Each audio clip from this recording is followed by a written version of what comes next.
চাওক, এই লক্ষ্মী এগ্ৰ যিখন সাৰ প্ৰতিষ্ঠান আছে, সেই সাৰ প্ৰতিষ্ঠানখনে তিতাবৰ বহলা অঞ্চলত বৃহত্তৰ অঞ্চলত তেওঁলোকে ইউৰিয়া সাৰ প্ৰদান কৰিবলৈ পায়। কিন্তু তেওঁলোকে এই তিতাবৰ বহলা অঞ্চলত গোটেই এটা বৃহৎ কলা বজাৰ সৃষ্টি কৰিছে। তেখেতলোকে নিজৰ বহলা অঞ্চলত গুদাম নেপাতি তেখেতলোকে শান্তিপুৰ শনিবাৰ বজাৰ অঞ্চলত গুদাম পাতিছে আৰু গুদাম পাতি তেখেতলোকে তাত বৃহৎ অংকৰ পৰিমাণৰ মাল ষ্টক কৰি তেখেতে অসমৰ পৰা মেৰাপানী হৈ বৰহলাৰ পৰা মেৰাপানী হৈ নাগালেণ্ড ছাপ্লাই কৰে আৰু তেখেতলোকে গোটেই বৃহৎ অঞ্চল কলা বজাৰখন সৃষ্টি কৰিছে।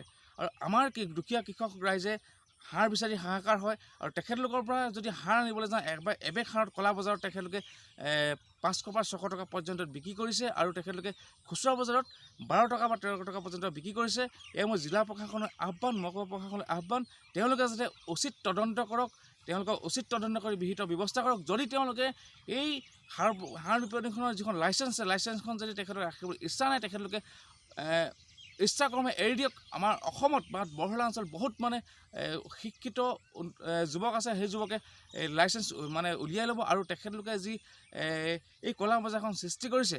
আৰু মই গোলাঘাট প্ৰশাসনকো মই আহ্বান জনাম যাতে গোলাঘাট প্ৰশাসনে শান্তিপুৰ শনিবাৰ বজাৰৰ ওচৰত আহি তদন্ত কৰক আৰু তাত যিমান পৰ্যাপ্ত পৰিমাণে সাৰ গুদামত পাব তেখেতলোকে জব্দ কৰক।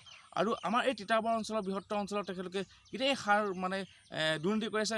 অকল তিতাবৰ অঞ্চল বুলি নহয়, গোটেই সমগ্ৰ অসমতে তেখেতলোকে সাৰ দুই নম্বৰী কৰি আছে। আৰু মই মোৰ উদীয়মান যুৱক হিচাপে, শিক্ষিত যুৱক হিচাপে মই অসমৰ কৃষিমন্ত্ৰী অতুল বৰা ডাঙৰীয়ালৈ আহ্বান জনাইছোঁ, আপুনি যিহেতু কৈ আছে যে 264 টকাত সাৰ পাব লাগে, কিন্তু ৰাইজে 264 টকাত সাৰ পোৱা নাই, 500 বা 600 টকা পৰ্যন্ত সাৰ পাইছে। আৰু জিলা প্ৰশাসনৰ নীতি মৰ্মে তেখেতলোকে 350 টকাত এবেগ সাৰত বিক্ৰী কৰিবলৈ প্ৰদান কৰিছে। কিন্তু তেখেতলোকে সেই জিলা প্ৰশাসনক নীতি ভেঙুচালি কৰি তেখেতলোকে 500 বা 600 টকা পৰ্যন্ত বিক্ৰী কৰিছে। আৰু অসমৰ যি ইউৰিয়া সাৰ অসমৰ কৃষকে নাপায়, অসমৰ সাৰ ইউৰিয়া সাৰ তেওঁলোকে মেৰাপানী হৈ নাগালেণ্ডলৈ প্ৰেৰণ কৰিছে বুলি জানিব পাৰিছোঁ।